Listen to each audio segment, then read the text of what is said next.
ನಮಸ್ಕಾರ. ನನ್ನ ಹೆಸರು ಕ್ಯಾಲ್ವಿನ್ ಆಲ್ಬರ್ಟ್. ಇಂದು ನಮ್ಮ ಜೊತೆ ಸೇರಿರುವ ಪ್ರತಿಯೊಬ್ಬೊಬ್ಬರಿಗೂ ಹೃತ್ಪೂರ್ವಕ ಸ್ವಾಗತ. ಫೋರ್ಬೇಸ್ ಕೇರ್ ಪರವಾಗಿ ಮನಸ್ಸು ಮತ್ತು ಪೌಷ್ಟಿಕ ಆಹಾರ, ಕ್ಯಾನ್ಸರ್ ಚೇತರಿಕೆಯಲ್ಲಿ ಸಹಯಾತ್ರಿಗಳು ಎಂಬ ವಿಶೇಷ ವೆಬಿನಾರ್ ಅನ್ನು ನಡೆಸುವುದಕ್ಕೆ ನನಗೆ ಬಹಳ ಸಂತೋಷವಿದೆ. ಫೋರ್ಬೇಸ್ ಕೇರ್ನಲ್ಲಿ ನಾನು ನಂಬೋದೇನೆಂದರೆ, ಕ್ಯಾನ್ಸರ್ ಕಾಳಜಿ ಅಂದರೆ ಕೇವಲ ಔಷಧಿ, ಕೀಮೊಥೆರಪಿ ಅಥವಾ ಶಸ್ತ್ರಚಿಕಿತ್ಸೆ ಮಾತ್ರ ಅಲ್ಲ. ಅದು ಮನಸ್ಸಿಗೆ ಚೇತರಿಕೆ, ದೇಹಕ್ಕೆ ಬಲ, ಹೃದಯಕ್ಕೆ ಧೈರ್ಯ ನೀಡುವ ಪ್ರಕ್ರಿಯೆಯಾಗಿದೆ. ಇಂದಿನ ಕಾರ್ಯಕ್ರಮವೇ ಅದಕ್ಕೆ ಸಾಕ್ಷಿ. ಯಾಕಂದ್ರೆ ಇಂದು ನಾವು 2 ಪ್ರಮುಖ ಸಹಾಯ ಸ್ತಂಭಗಳ ಬಗ್ಗೆ ಮಾತನಾಡಿದ್ದೇವೆ. ಒಂದು ಮಾನಸಿಕ ಸಮಾಲೋಚನೆ ಮತ್ತು ಪೌಷ್ಟಿಕ ಆಹಾರ ಸಮಾಲೋಚನೆ. ಇಂದು ನಮ್ಮ ಮಧ್ಯೆ ಇಬ್ಬರು ಅದ್ಭುತ ತಜ್ಞರಿದ್ದಾರೆ. ಬನ್ನಿ ಅವರ ಪರಿಚಯ ಮಾಡ್ಕೊಳ್ಳೋಣ, ಮುಂದೆ ಸಾಗೋಣ. ಮೊದಲಿಗೆ ಮನೋವೈಜ್ಞಾನಿಕರ ಪರಿಚಯ. ಮೊದಲಿಗೆ ನಾನು ನಿಮಗೆ ಪರಿಚಯ ಮಾಡಿಸ್ಬೇಕೆಂದಿರೋದು ಭಾವನಾಂಜಲಿ ಆರ್ ಅವರನ್ನ. ಅವರು ಮನೋವೈಜ್ಞಾನಿಕರು ಫೋರ್ಬೇಸ್ ಕೇರ್ನಲ್ಲಿ. ಭಾವನಾಂಜಲಿ ಅವರು ಕ್ಲಿನಿಕಲ್ ಸೈಕಾಲಜಿ MSc ಪೂರ್ಣಗೊಳಿಸಿದ್ದು, ಮಕ್ಕಳು ಮತ್ತು ವಯಸ್ಕರ ಜೊತೆ ಕೆಲಸ ಮಾಡಿದ ಸಮೃದ್ಧಿ ಅನುಭವ ಹೊಂದಿದ್ದಾರೆ. ಅವರ ಮಾರ್ಗದರ್ಶನದಿಂದ ಅನೇಕ ಕುಟುಂಬಗಳಿಗೆ ಕಷ್ಟ ಕಾಲದಲ್ಲೂ ಆಶಾ ಮತ್ತು ಧೈರ್ಯವನ್ನು ಕೊಡುವವರಾಗಿದ್ದಾರೆ. ಬನ್ನಿ ಅವ್ರು ಕೂಡ ಮಾತಾಡೋಣ. ಅವ್ರ ಬಗ್ಗೆ ತಿಳ್ಕೊಂಡಿದ್ದಾಯ್ತು, ಅವರು ಏನ್ ಹೇಳ್ತಾರೆ ಕೇಳೋಣ. ಪರಿಚಯಕ್ಕೆ ಧನ್ಯವಾದ ಕ್ಯಾಲ್ವಿನ್. ಎಲ್ಲರಿಗೂ ನಮಸ್ಕಾರ. ನನ್ನ ಹೆಸರು ಭಾವನಾಂಜಲಿ. ನಾನು ಫೋರ್ಬೇಸ್ ಕೇರ್ ಅಲ್ಲಿ ಸೈಕಾಲಜಿಸ್ಟ್ ಆಗಿದ್ದೇನೆ. ಇವತ್ತು ಮೆಂಟಲ್ ಹೆಲ್ತ್ ಅನ್ನೋದು ಕ್ಯಾನ್ಸರ್ ಪೇಷಂಟ್ಗಳಲ್ಲಿ ಯಾಕೆ ಮುಖ್ಯ, ನಿಮ್ಮ ಮಾನಸಿಕ ಆರೋಗ್ಯ ಯಾಕೆ ಮುಖ್ಯ ಅನ್ನೋದು ತಿಳ್ಕೊಳ್ಳೋಣ. ನಿಮಗೆ ಕ್ಯಾನ್ಸರ್ ಅಂತ ಗೊತ್ತಾದಾಗ ಆಗೋ ಸ್ಟ್ರೆಸ್ ಇರಲಿ ಅಥವಾ ಆಂಗ್ಸೈಟಿ ಇರಲಿ, ಅದೆಲ್ಲ ಕಡಿಮೆ ಆಗ್ಬೇಕಂದ್ರೆ ನಿಮ್ಮ ಮಾನಸಿಕ ಆರೋಗ್ಯ ಚೆನ್ನಾಗಿರ್ಬೇಕು. ನಿಮ್ಮ ಟ್ರೀಟ್ಮೆಂಟ್ ಪಾಸಿಟಿವ್ ಆಗಿ ಆಗ್ಬೇಕು, ಚೆನ್ನಾಗಾಗ್ಬೇಕು. ಮತ್ತೆ ನಿಮ್ಮ ಕುಟುಂಬದವರ ಜೊತೆ ಚೆನ್ನಾಗಿರ್ಬೇಕು ಅಂದ್ರೆ ನಿಮ್ಮ ಮಾನಸಿಕ ಆರೋಗ್ಯ ಚೆನ್ನಾಗಿರ್ಬೇಕು. ನೀವು ಯಾಕೆ ಮತ್ತೆ ಯಾವಾಗ ಒಂದು ಸೈಕೋ ಆನ್ಕಾಲಜಿಸ್ಟ್ ನ ಬೇಕು? ನಿಮಗೆ ತುಂಬಾ ಚಿಂತೆಯಿಂದ, ತುಂಬಾ ಭಯದಿಂದ, ನಿಮಗೆ ಊಟ ಸೇರದೆ ಇದ್ದಾಗ, ಅಥವಾ ಸರಿಯಾಗಿ ನಿದ್ದೆ ಬರದೇ ಇದ್ದಾಗ, ಅಥವಾ ಒಬ್ಬಂಟಿಯಾಗಿ ಅನಿಸ್ತಾ ಇದ್ದಾಗ, ಯಾರ ಹತ್ರ ನಿಮ್ಗೆ ಆಗ್ತಾ ಇರೋ ಪ್ರಾಬ್ಲಮ್ಸ್ ನ ಹೇಳಕ್ ಆಗದೆ ಇದ್ದಾಗ ನೀವೊಂದು ಸೈಕೋ ಆನ್ಕಾಲಜಿಸ್ಟ್ ನ ಭೇಟಿ ಆಗ್ಬೇಕು. ಯಾಕೆ ಅಂದ್ರೆ ನಿಮ್ಮ ಮನಸ್ಥಿತಿನೇ ಸರಿ ಇಲ್ಲ ಅಂದ್ರೆ ಆದ್ರಿಂದ ಶಾರೀರಿಕವಾಗಿ, ವ್ಯಾವಹಾರಿಕವಾಗಿ ಮತ್ತೆ ಸಾಮಾಜಿಕ ತೊಂದರೆಗಳು ಕಂಡು ಬರುತ್ತೆ. ಮತ್ತೆ ಕೇವಲ ಕ್ಯಾನ್ಸರ್ ಪೇಷಂಟ್ ಗಳಿಗೆ ಮಾತ್ರ ಅಲ್ಲ, ನಿಮ್ಮ ಕುಟುಂಬದವರಿಗೂ ನಿಮ್ಮ ಮಾನಸಿಕ ಆರೋಗ್ಯ ಚೆನ್ನಾಗಿರೋದು ಅಷ್ಟೇ ಮುಖ್ಯ. ನೆಕ್ಸ್ಟ್ ಸ್ಲೈಡ್ ಅಲ್ಲಿ ಕ್ಯಾನ್ಸರಿನ ಸ್ವೀಕಾರತೆ, ಕ್ಯಾನ್ಸರಿಗೆ ಹೆದರಿಸುವುದು. ಹೌದಲ್ವಾ? ನಮಗೆ ಕ್ಯಾನ್ಸರ್ ಇದೆ ಅಂತ ಫಸ್ಟ್ ಒಪ್ಕೊಂಡು ಈಗ ಮುಂದೆ ಹೇಗೆ ಸರಿಯಾಗೋದು ಟ್ರೀಟ್ಮೆಂಟ್ ತಗೊಂಡು ಅನ್ನೋ ಯೋಚನೆನೇ ನಿಮ್ಮ ಅರ್ಧ ಪ್ರಾಬ್ಲಮ್ಸ್ ಸಾಲ್ವ್ ಮಾಡಿರುತ್ತೆ. ಬಟ್ ಆ ಸ್ವೀಕಾರತೆ ಅನ್ನೋದು ಅಷ್ಟು ಬೇಗ ಯಾರಿಗೂ ಬರಲ್ಲ ಅಲ್ವಾ? ಮುಂಚೆಗೆ ಅಸ್ವೀಕಾರತೆ, ನಿಮಗೆ ಕ್ಯಾನ್ಸರ್ ಅಂತ ಡಯಾಗ್ನೋಸ್ ಆದಾಗ ನನಗಿಂತ ಒಂದು ಆಗೋಕ್ಕೆ ಸಾಧ್ಯನೇ ಇಲ್ಲ ಅನ್ನೋ ಯೋಚನೆ, ಕ್ರೋಧ, ಕೋಪ ಬರೋದು, ನನಗೆ ಯಾಕೆ ಇಂಥದ್ದಾಗ್ತಾ ಇದೆ ಅನ್ಸೋದು, ತುಲಾಮೂಲ, ಬಾರ್ಗೇನಿಂಗ್, ದೇವ್ರ ಹತ್ರ ಬೇಡ್ಕೊಳ್ಳೋದು, ಇದೆಲ್ಲ ಏನಾದ್ರೂ ಆಗಿ ಬೇಗ ಎಲ್ಲ ಸರಿ ಆಗ್ಬಿಡ್ಲಿ ಅನ್ಕೊಳ್ಳೋದು. ಅಥವಾ ಅವಸಾದ, ಡಿಪ್ರೆಷನ್ಗೆ ಹೋಗ್ತೀರಾ, ತುಂಬಾ ಯೋಚನೆ, ತುಂಬಾ ಚಿಂತೆ, ಸ್ಟ್ರೆಸ್ ಇರ್ಬೋದು, ಆಂಗ್ಸೈಟಿ ಇರ್ಬೋದು, ಇದರಿಂದ ನಿಮ್ಗೆ ಅವಸಾದ ಆಗುತ್ತೆ.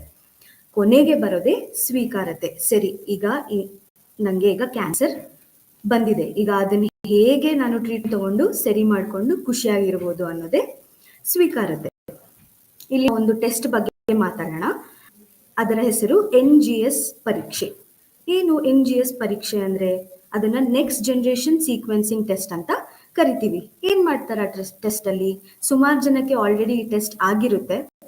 ಅದರಲ್ಲಿ ನಿಮ್ಮ DNA ಟೆಸ್ಟ್ ಮಾಡ್ತಾರೆ, ಮತ್ತೆ ಯಾವ ದೇಹದ ಭಾಗದಿಂದ ನಿಮ್ಗೆ ಕ್ಯಾನ್ಸರ್ಗೆ ಕಾರಣ ಅನ್ನೋದು ಕಂಡು ಹಿಡಿತಾರೆ, ಮತ್ತೆ ಟ್ರೀಟ್ಮೆಂಟ್ ಯಾವ್ದು ಕೊಟ್ರೆ ನಿಮ್ಮ ಕ್ಯಾನ್ಸರಿಗೆ ಸರಿ ಅನ್ನೋ ಡಿಸ್ಕಸ್ ಮಾಡೋದೇ ಈ NGS ಪರೀಕ್ಷೆ. ನೆಕ್ಸ್ಟ್ ಸ್ಲೈಡ್ ಅಲ್ಲಿ ಒಂದು ಉದಾಹರಣೆ ಜೊತೆ ಶುರು ಮಾಡೋಣ. ಯಾವ್ದ್ರ ಬಗ್ಗೆಪ್ಪ ಉದಾಹರಣೆ? ಯಾಕೆ ಕುಟುಂಬದವರಿಗೂ ಮಾನಸಿಕ ಆರೋಗ್ಯ ಚೆನ್ನಾಗಿರೋದು ಮುಖ್ಯ ಅನ್ನೋದ್ರ ಬಗ್ಗೆ ನೋಡೋಣ. ಇಲ್ಲಿ ಪತ್ನಿ ಸ್ತನ ಕ್ಯಾನ್ಸರ್ ಅಂತ ಡಯಾಗ್ನೋಸ್ ಆಗಿದೆ. ಯಾರಿಗೆ? ಹೆಂಡತಿಗೆ. ಅದಕ್ಕೆ ಈಗ ಗಂಡನಿಗೆ ರೆಸ್ಪಾನ್ಸಿಬಿಲಿಟೀಸ್ ಹೆಚ್ಚಾಗಿದೆ. ಮನೆ ನೋಡ್ಕೊಳ್ಳೋದಾಗ್ಲಿ, ಅಥವಾ ಹೆಂಡತಿಯ ಟ್ರೀಟ್ಮೆಂಟ್ ಹೆಂಡತಿನ ನೋಡ್ಕೊಳ್ಳೋದು, ಅವ್ರ ಕೆಲಸ ಮಾಡೋದು, ಮನೆ ನಡೆಸೋದು, ರೆಸ್ಪಾನ್ಸಿಬಿಲಿಟೀಸ್ ಏನಿರುತ್ತೆ ಡಬಲ್ ಆಗಿರುತ್ತೆ. ಇದರಿಂದ ಏನಾಗುತ್ತೆ, ನಿಮ್ಮ ವ್ಯವಹಾರಿಕದಲ್ಲಿ ಬದಲಾವಣೆ ಕಾಣ್ಬೋದು, ಅಥವಾ ಕಳಂಕದ ಭಯ ಇರ್ಬೋದು, ಸಮಾಜ ಏನ್ ಹೇಳುತ್ತೆ ಅನ್ನೋದಿರ್ಬೋದು, ಅಥವಾ ಅಥವಾ ಇರಿಟೇಷನ್ ಆಗೋದು, ಇದೆಲ್ಲ ತುಂಬಾ ಜಾಸ್ತಿ ಆಗುತ್ತೆ. ಎಲ್ಲ ಆಗ್ಬಾರ್ದಂದ್ರೆ ನೀವು ಒಂದು ಸೈಕಾಲಜಿಸ್ಟ್ ನ ಮೀಟ್ ಮಾಡ್ಬೇಕು. ಯಾರು? ಕುಟುಂಬದವರು. ಇಲ್ಲಿ ನಾವು ಲೆಫ್ಟ್ ಏನ್ ನೋಡ್ತಾ ಇದೀವಿ, ಒಂದಷ್ಟು ಚಿತ್ರಗಳು, ಹಸಿರಿಂದ ಕೆಂಪು ತನಕ. ಹಸಿರಂದ್ರೆ ನೀವೆಷ್ಟು ಖುಷಿಯಾಗಿದ್ದೀರಾ ಅಂತ, ಕೆಂಪಂದ್ರೆ ನೀವೆಷ್ಟು ಡಿಪ್ರೆಸ್ಡ್ ಆಗಿದ್ದೀರಾ ಅಂತ. ಈಗ ನೀವೇ ನಿಮ್ಮ ಮನಸ್ಸಲ್ಲಿ ಒಂದು ಅಂಕ ಇಡ್ಕೊಳ್ಳಿ, 0ಯಿಂದ 10 ನಿಮ್ಮ ಮನಸ್ಥಿತಿ ಯಾವ ಲೆವೆಲ್ ಅಲ್ಲಿ ಇದೆ ಅಂತ. ಅಕಸ್ಮಾತ್ ಆ ಅಂಕ 4ಕ್ಕಿಂತ ಕೆಳಗಿದ್ರೆ ನಿಮಗೆ ಸದ್ಯಕ್ಕೆ ಯಾವುದೇ ರೀತಿ ಸಹಾಯ ಬೇಡ, ಮಾನಸಿಕ ಆರೋಗ್ಯ ನೀವು ಚೆನ್ನಾಗಿ ನೋಡ್ಕೊತಾ ಇದ್ದೀರಾ ಅಂತ ಅರ್ಥ. ಅಕಸ್ಮಾತ್ ಈ ಅಂಕ 4ಕ್ಕಿಂತ ಜಾಸ್ತಿ ಇದ್ರೆ ನಿಮಗೆ ಒಂದು ಸೈಕಾಲಜಿಸ್ಟ್ ನ ಸಹಾಯ ಬೇಕು ಅಂತ ಅರ್ಥ. ನೆಕ್ಸ್ಟ್ ಸ್ಲೈಡ್ ಅಲ್ಲಿ ಮಾನಸಿಕ ಸವಾಲುಗಳು. ನಿಮ್ಗೆ ಕ್ಯಾನ್ಸರ್ ಅಂತ ಡಯಾಗ್ನೋಸ್ ಆದಾಗ ನಿಮ್ಮ ಮನಸ್ಸಲ್ಲಿ ಬರೋ ಸವಾಲುಗಳು ಏನೇನು ಅಂತ ನೋಡೋಣ. ನನಗೆ ಯಾಕೆ ಹಿಂಗ್ ಆಗ್ತಾ ಇದೆ, ಈ ಸವಾಲಂತೂ ಎಲ್ಲರಿಗೂ ಬಂದಿರುತ್ತೆ, ಇದು ತುಂಬಾ ಸವಾಲು. ಆಮೇಲೆ ನಾನು ಕ್ಯಾನ್ಸರ್ ಮತ್ತೆ ಬರೋ ಭಯ. ತುಂಬಾ ಜನ ಟ್ರೀಟ್ಮೆಂಟೇ ಬೇಡ ಅಂತ ಡಿಸೈಡ್ ಮಾಡಿರ್ತೀರಾ, ಅಥವಾ ತುಂಬಾ ಜನ ಟ್ರೀಟ್ಮೆಂಟ್ ನ ಮಧ್ಯದಲ್ಲಿ ನಿಲ್ಸಿರ್ತೀರಾ, ಸಾಕು ನನಗೆ ಅಂತ. ಅವರಿಗೆ ಒಂದು ಭಯ ಇದ್ದೇ ಇರುತ್ತೆ ಮನಸ್ಸಲ್ಲಿ, ಕ್ಯಾನ್ಸರ್ ಬಂದ್ರೆ ಏನ್ ಮಾಡೋದು ಅನ್ನೋದು. ಅದರಿಂದ ನಿಮ್ಮ ಸ್ವಾಭಿಮಾನ ಮತ್ತು ಆತ್ಮವಿಶ್ವಾಸದಲ್ಲಿ ತುಂಬಾನೇ ಕಡಿಮೆ ಮತ್ತು ಕುಗ್ಗೋಗಿರ್ತೀರಾ. ನಿಮ್ಮ ಸೆಲ್ಫ್ ಕಾನ್ಫಿಡೆನ್ಸ್ ಏನಿದೆ ತುಂಬಾನೇ ಆಗ್ಬಿಟ್ಟಿರುತ್ತೆ. ಆಗ ನೀವು ಇಂಥ ಸಮಯದಲ್ಲಿ ಏನ್ ಮಾಡ್ಬೇಕು, ನೀವು ಒಂದು ಸೈಕೋ ಆನ್ಕಾಲಜಿಸ್ಟ್ ನ ಮೀಟ್ ಮಾಡ್ಬೇಕು. ಯಾಕಂದ್ರೆ ನಿಮ್ಮ ಮಾನಸಿಕ ಸಹಕಾರ ಬೇಕೇ ಬೇಕು. ಆಗ ಒಂದು ಸೈಕಾಲಜಿಸ್ಟ್ ನಿಮ್ಗೆ ಯಾವ್ದ್ರ ಗಮನ ಜಾಸ್ತಿ ಮಾಡ್ಬೇಕು ಮತ್ತೆ ಯಾವ್ದ್ರ ಬಗ್ಗೆ ಜಾಸ್ತಿ ಗಮನ ಮಾಡಬಾರ್ದು ಅನ್ನೋದು ಹೇಳ್ಕೊಡ್ತಾರೆ. ಮತ್ತೆ ಕೆಲವೊಂದು ಟೆಕ್ನಿಕ್ಸ್ ಹೇಳ್ಕೊಡ್ತಾರೆ. ಈ ಟೆಕ್ನಿಕ್ಸ್ ಉಸಿರಾಟದ ತಂತ್ರ, ಅಂದ್ರೆ ಬ್ರೀತಿಂಗ್ ಟೆಕ್ನಿಕ್ಸ್. ನಿಮಗೆ ತುಂಬಾ ಟೆನ್ಷನ್ ಆಗಿದ್ದಾಗ, ಅಕ್ಕಪಕ್ಕ ಯಾರಿಲ್ಲ, ನೀವು ಸಿಚುವೇಶನ್ ಅಲ್ಲಿ ಇದ್ದೀರಾ ಅಂದ್ರೆ ಉಸಿರಾಟದ ತಂತ್ರ, ಒಂದು 2 ನಿಮಿಷ ಕಣ್ಣು ಮುಚ್ಕೊಂಡು ಜೋರಾಗಿ ಉಸಿರನ್ನು ಒಳಗ್ ತಗೊಂಡು ಜೋರಾಗಿ ಉಸಿರಾಚೆ ಬಿಟ್ಟಾಗ ನಿಮ್ಗೊಂದು ಮನಸ್ಸಿಗೆ ಶಾಂತಿ ಅಂತ ಸಿಗುತ್ತೆ. ನೆಕ್ಸ್ಟ್ ಸ್ಲೈಡ್ ಅಲ್ಲಿ ಇನ್ನೂ ಏನೇನು ಮಾಡ್ಬೋದು, ವರ್ತನಾತ್ಮಕ ಸವಾಲುಗಳ ಬಗ್ಗೆ ಮಾತಾಡೋಣ. ಇಲ್ಲಿ ತನಕ ಮಾನಸಿಕ ಸವಾಲುಗಳ ಬಗ್ಗೆ ಮಾತಾಡಿದ್ವಿ, ಇವಾಗ ವರ್ತನಾತ್ಮಕ ಸವಾಲು ಅಂದ್ರೆ ನಿಮ್ಮ ಬಿಹೇವಿಯರ್ ಅಲ್ಲಿ ಏನೇನು ಬದಲಾವಣೆ ಕಂಡು ಬರುತ್ತೆ. ಸಾಮಾಜಿಕ ಬಹಿಷ್ಕಾರ, ಸಮಾಜ ನನ್ನ ಈ ರೀತಿ ಒಪ್ಕೊಳ್ಳುತ್ತಾ, ನಾನು ಹೇಗೆ ಎಲ್ಲರ ಮುಂದೆ ಮುಖ ತೋರಿಸ್ಲಿ ಅನ್ನೋದೊಂದು ಭಯ. ನಾನು ಕೆಲಸಕ್ಕೆ ಮರಳಿ ಹೋಗಬೇಕಾ, ಎಷ್ಟೊಂದು ಜನ ಟ್ರೀಟ್ಮೆಂಟ್ ಇಂದ ಕೆಲಸ ಬಿಟ್ಟಿರ್ತೀರಾ, ಬಟ್ ವಾಪಸ್ಗೆ ಒಂದು ಭಯ ಇರುತ್ತೆ. ಕೆಲಸದಲ್ಲಿ ಯಾವ ರೀತಿ ನಿಮ್ನ ನೋಡ್ತಾರೆ ಅಥವಾ ಯಾವ ರೀತಿ ನಿಮ್ನ ಟ್ರೀಟ್ ಮಾಡ್ತಾರೆ ಅನ್ನೋದೊಂದು ಭಯ ಇರುತ್ತೆ. ಇಂಥ ಚಿಂತೆಗಳಿಂದ ಏನಾಗ್ಬೋದು, ನಿಮ್ಗೆ ಕೋಪ ಮತ್ತು ಚಿಡಿ ತುಂಬಾನೇ ಆಗುತ್ತೆ. ಇದನ್ನೆಲ್ಲ ಕಮ್ಮಿ ಮಾಡಕ್ಕೆ ಏನ್ ಮಾಡ್ಬೋದು, ನಾನ್ ತಿಳಿಸ್ಕೊಡ್ತೀನಿ. ಇದನ್ನೆಲ್ಲ ಕಮ್ಮಿ ಮಾಡ್ಕೊಳ್ಳಕ್ಕೆ ನೀವು ಮನೇಲೆ ಏನ್ ಮಾಡ್ಬೋದು ಅಂದ್ರೆ ವಾಕಿಂಗ್ ಅಭ್ಯಾಸವನ್ನು ಮಾಡ್ಕೊಳ್ಳೋದು. ಬೆಳಗ್ಗೆ ಒಂದು 15 ನಿಮಿಷ ವಾಕ್ ಮಾಡೋದು, ಸಂಜೆ ಒಂದು 15 ನಿಮಿಷ ವಾಕ್ ಮಾಡೋದು, ದಿನಕ್ಕೆ ಅಟ್ಲೀಸ್ಟ್ 30 ನಿಮಿಷ ವಾಕಿಂಗ್ ಮಾಡೋ ಅಭ್ಯಾಸ ಮಾಡ್ಕೊಳ್ಳಿ. ಮತ್ತೆ ನಿದ್ರೆ ಸರಿಯಾಗಿ ಮಾಡೋದು, ಇದು ತುಂಬಾನೇ ಮುಖ್ಯ. ರಾತ್ರಿ ಬೇಗ ನಿದ್ದೆ ಮಾಡೋದು, ಬೆಳಗ್ಗೆ ಬೇಗ ಎದ್ದೇಳೋದು, ಮಧ್ಯಾಹ್ನ 1-2 ಅವರ್ ನಿದ್ದೆ ಮಾಡೋದು.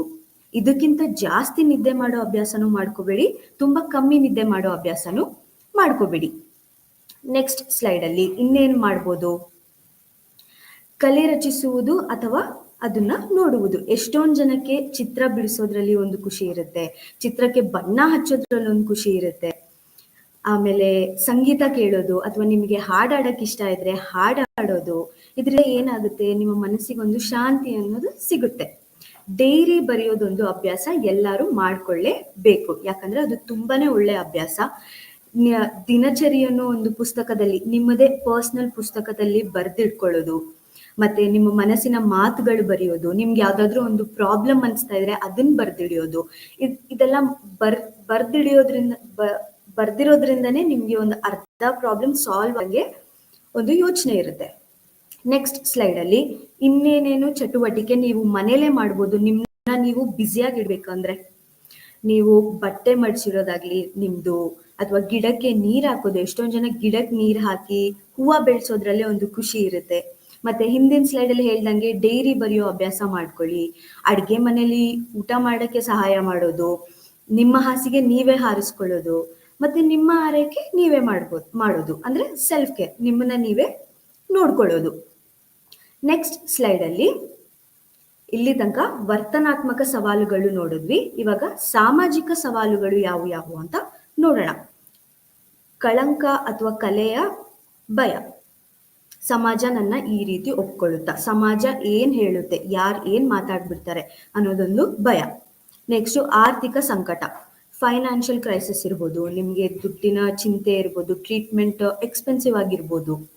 ಅದು ಸಾಮಾಜಿಕ ಏಕಾಂಗಿ ಭಾವನೆ, ನಿಮಗೆ ಒಬ್ಬಂಟಿಯಾಗಿ ಅನ್ಸೋದು, ಯಾರ ಹತ್ರ ನಿಮ್ ಪ್ರಾಬ್ಲಮ್ಸ್ ಹೇಳಕ್ ಆಗದೆ ಇರೋವಾಗ ನೀವೇನ್ ಮಾಡ್ಬೇಕು, ಒಂದು ಸೈಕೋ ಆನ್ಕಾಲಜಿಸ್ಟ್ ನ ಭೇಟಿ ಆಗ್ಬೇಕು. ಮತ್ತೆ ಸೋಷಿಯಲ್ ಸಪೋರ್ಟ್ ಗ್ರೂಪ್ಸ್ ಅಂದ್ರೆ ಸಾಮಾಜಿಕ ಸಹಕಾರ. ಈ ಸೋಷಿಯಲ್ ಸಪೋರ್ಟ್ ಗ್ರೂಪ್ಸ್ ಅಲ್ಲಿ ಏನಾಗುತ್ತೆ, ಗ್ರೂಪ್ ಥೆರಪಿ ಅಂತ ಮಾಡ್ತಾರೆ. ನಿಮ್ ತರಾನೇ ಬೇರೆ ಕ್ಯಾನ್ಸರ್ ಪೇಷಂಟ್ಗಳ ಜೊತೆ ಕೂತ್ಕೊಂಡು ಅವರ ದುಃಖ ಹಂಚಿ ಅವ್ರ ಮನಸ್ಸಿನ ಮಾತಾಡೋದು, ಮತ್ತೆ ನಿಮ್ಮ ತರ ಕುಟುಂಬಗಳ ಜೊತೆನೆ ಭೇಟಿ ಮಾಡಿಸೋದು.